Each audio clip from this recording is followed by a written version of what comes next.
to Voices of Boost, the podcast series where we discuss bright ideas and bold moves in the energy and utilities industry. My name is Michel Delvaux and I am your host today.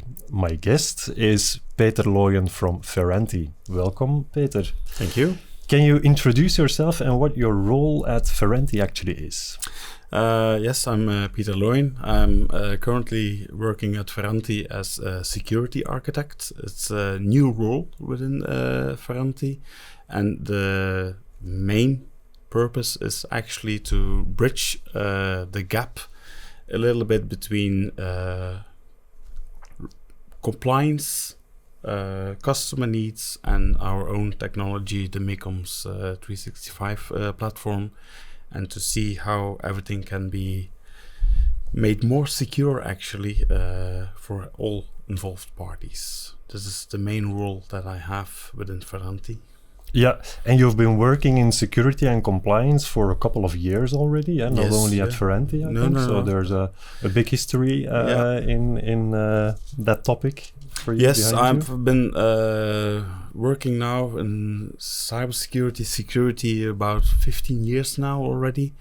I've had different roles on many different topics, industrial networks, company networks, cybersecurity, even some pen testing, so hacking people is also one part of cybersecurity.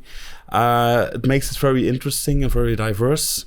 I recently started actually at Ferranti a few months ago, and it makes it a very challenging environment and a very interesting environment too to work with actually, and also to see how customers can be assisted in the whole new NIS2 legislation and everything else that they have. So it will be a very interesting challenge to have actually. And I think the utilities and energy market will be, let's say, at the forefront to comply to any new legislations that they will have. So it will be very interesting. They obviously use a lot of data, also personal and customer data and such things. So it is actually a good attention point, I think, for the customers of Ferranti. Where do you see the biggest challenges actually, if you're talking about compliance for those type of companies? Compliance will be mainly related to the whole security posture of the company, but they use, of course, the Dynamics 365 platform as a very important component of their whole system, actually, from source client data to invoicing and everything. So it's very important that that data is being secured and validated, and that there is actually no breach there. Last week we had a telecoms operator that had some issues with that. So that's already a good example how things can go wrong very fast. And I think the energy market will be, and utilities market will be, in the coming years, I would say they will be very, they will be, let's say, more vulnerable to attacks than anything else, because it will be very disrupting for the whole society of a company, of a region, a country, or anything else. So I think it will be very important to have this compliancy. NIS2 will be set always to national laws, so it will always differ a little bit because we work internationally. It will differ from each country how it will be implemented in a way, and that makes it sometimes not easy to do. But we'll have to see how everything will evolve on that part. They still have a couple of years to comply, so it will be fine. Okay, and then you mentioned the Dynamics 365 platform, software platform built by Ferranti, which is built on top of Microsoft technology, I believe. Yes, it's on Azure. It's on Microsoft technology. It's also on Dynamics 365. So actually on the compliance level of MECOMS 365, we can already rely on the Azure. Yeah, the big support of Microsoft actually. And they also provide a lot of security tools that we can implement, or the customer can implement, depending on which area it has to be done, because it's always a collaboration between the customer and Ferranti on the MECOMS 365 platform, because they have data that they will submit. We have data that we have to submit. It's automated data from external companies. That makes it a bit of a collaboration on how things can be made more secure.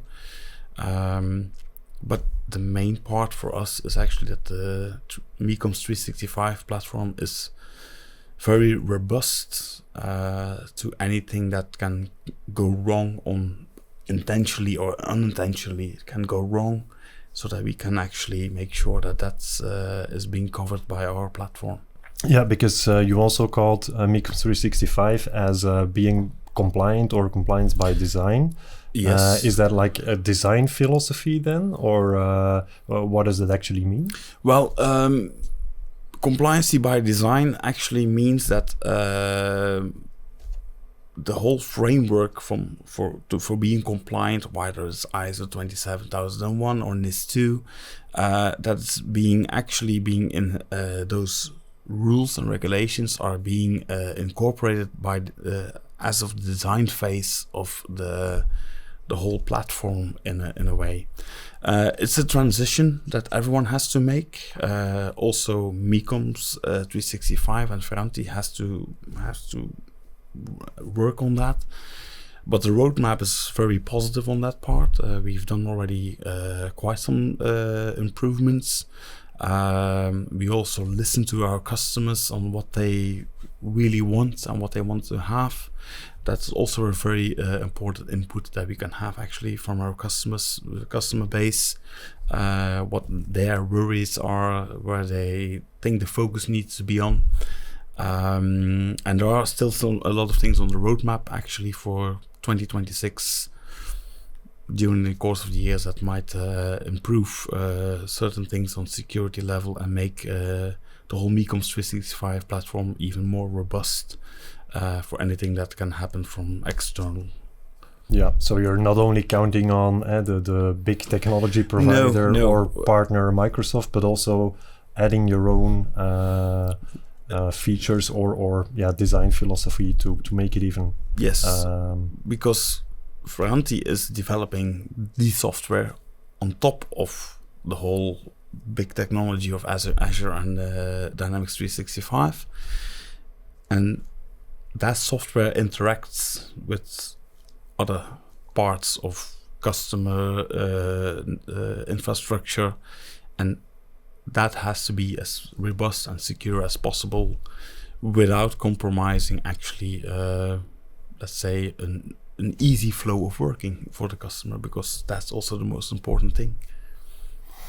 Well, and when talking about energy companies or suppliers, one of the big part of your customer base actually, they have a lot of customer data and customer details. So that also brings risks, I can imagine. Yes, indeed. And we also know the GDPR legislation.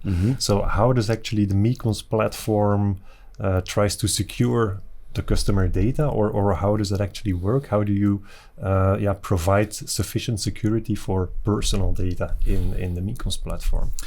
The personal data in the MECOMS platform, and there's also a part of, let's say, the FinOps part actually. That's also finance and operations. Finance operations actually.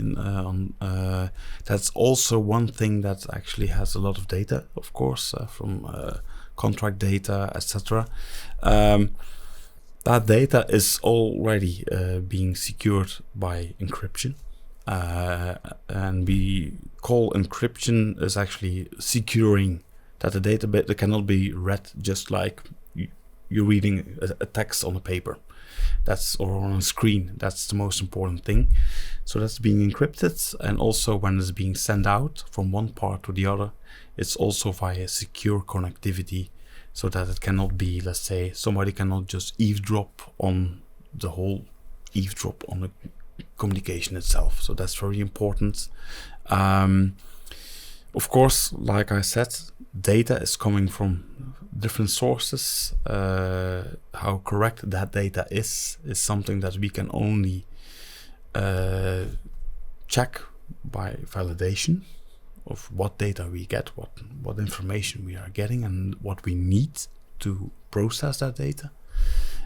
Anything else that is in that data is not always that relevant and does not need to be sent out to the Mecoms 365 platform and affiliates to make sure that that's also not the case. So it's actually on need-to-know basis and trying to limit as much of the information that we need to have, actually. Yeah. One most important aspect is who has access to that data. And to secure that more, we are it's already quite secure, and we are improving that even more to make sure that actually we can have let's say more granular approach on who has access to which data and why does he need to have this data, and then also have a detailed logging on who had access to that data. Yeah. And that's for audit reasons very important. Yeah, so simply put, actually, that people who are working for an energy company can only use data they need for their job, but they can't just scroll around in all the data that's available. That's just something that we really would like to limit as much as we can. And we can only provide this via the platform. Again, it's up to the customer to say who has access to that data, because it's on their environments and they control also the users in a way. Yeah. And we can only limit that, or at least provide detailed logging on who has done what. So if something goes wrong, that they have enough information, the customer has enough information to pinpoint what went wrong by whom. It can be intentional, can be unintentional, you never know. Yeah. That's always something that you have to keep in mind of. Indeed. A lot of companies often see regulations and new legislations and things like that as a barrier for innovation or efficient working.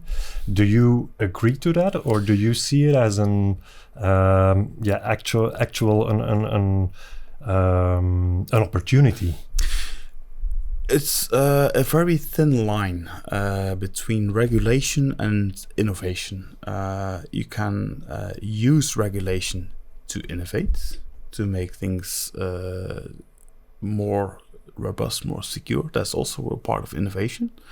It can also be that regulation is blocking innovation to remain competitive, which is always a bit of a trade-off to do. I think there's always an opportunity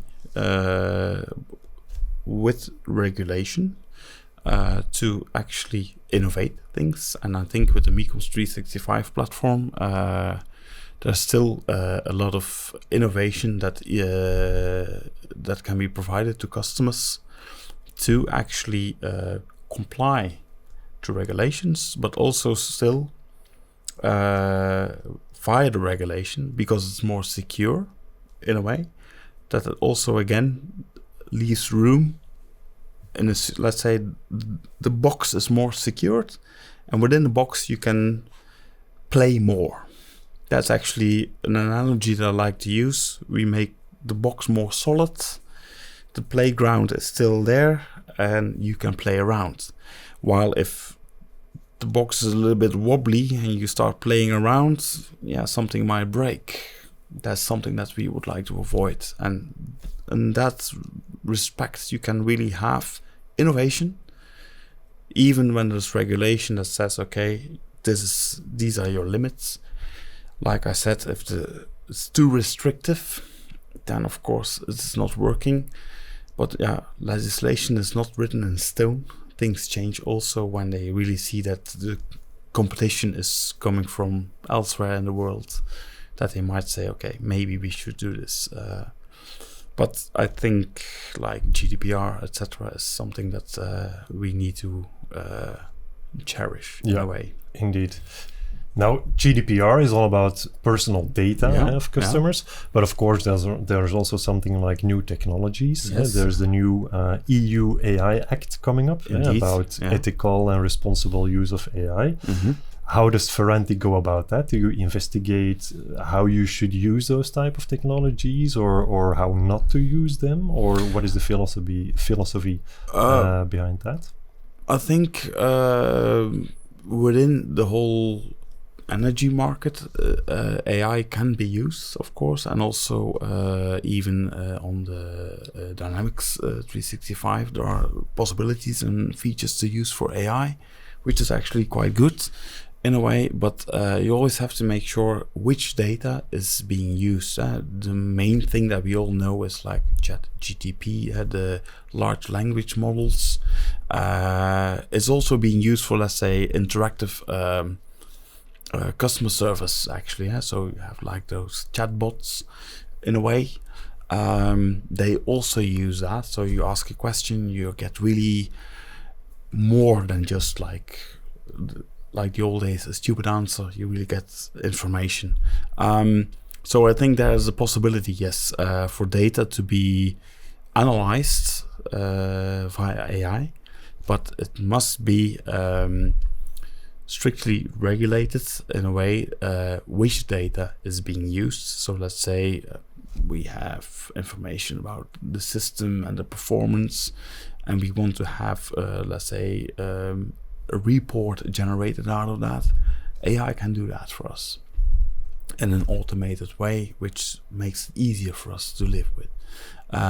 Personal identifiable information is from my part actually a no-go, because it's anything that's actually being done via AI is also being logged via system on AI.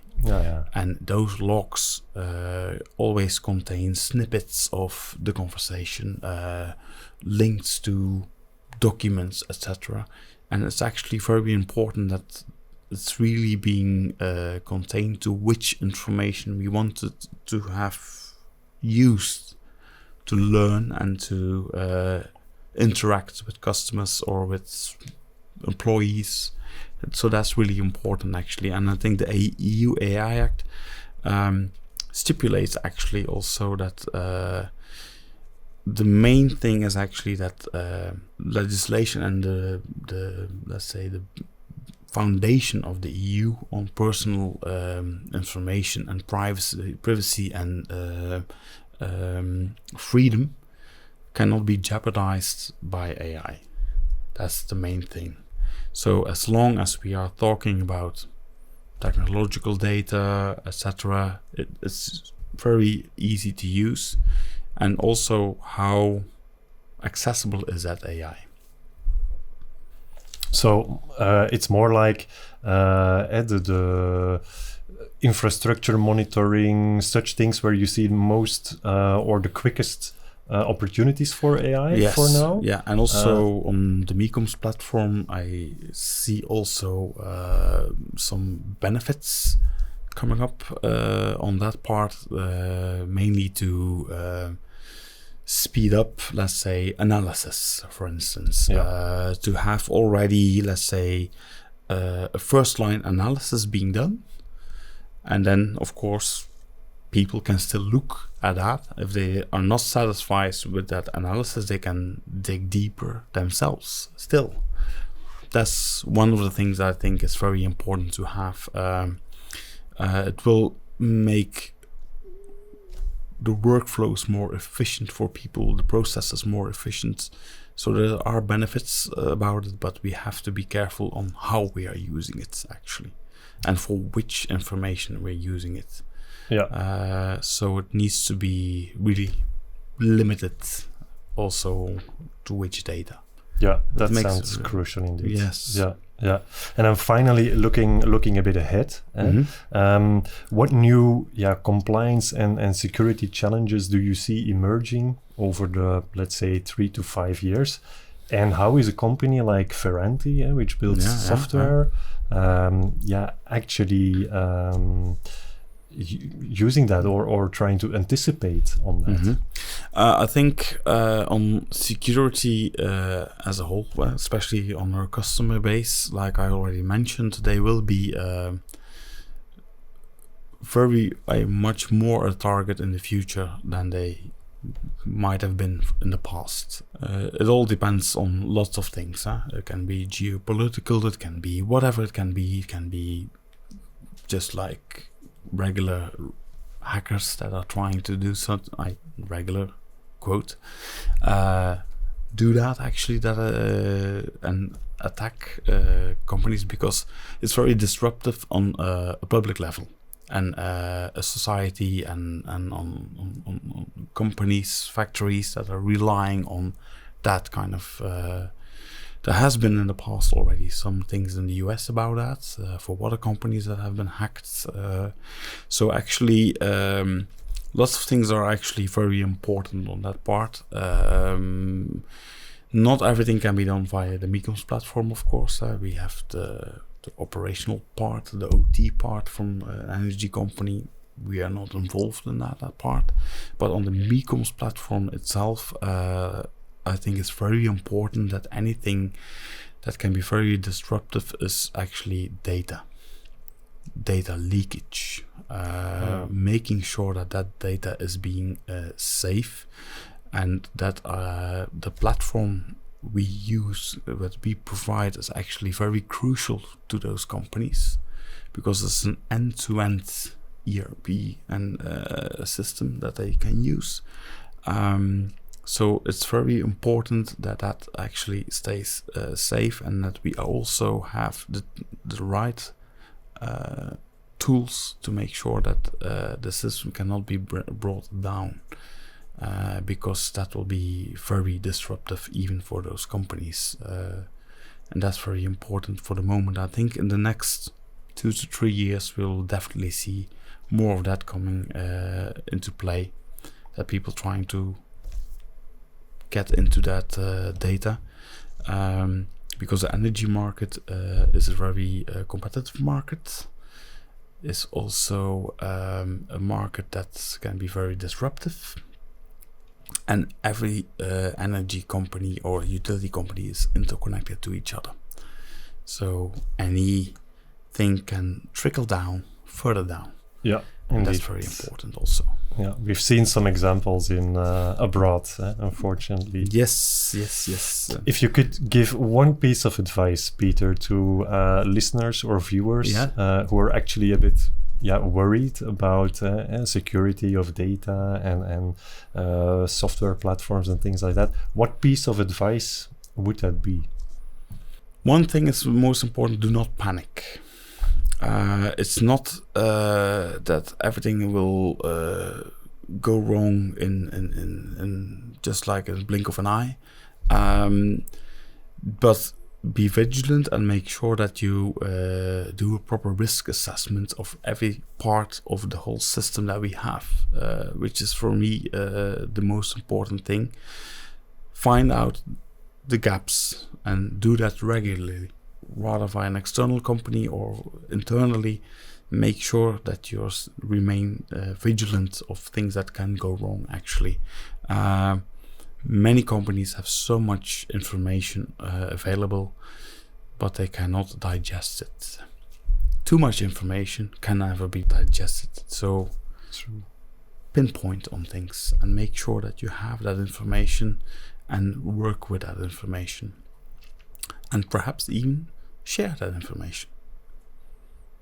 Share that information? How do you mean? If you, let's say, you use a system and you have found that there's some weakness in there that might cause an issue, you can rather wait that that's being publicly announced via the whole systems that we have, the database, the public database that's being mentioned, Or you can use this to actually, in a way, informally, because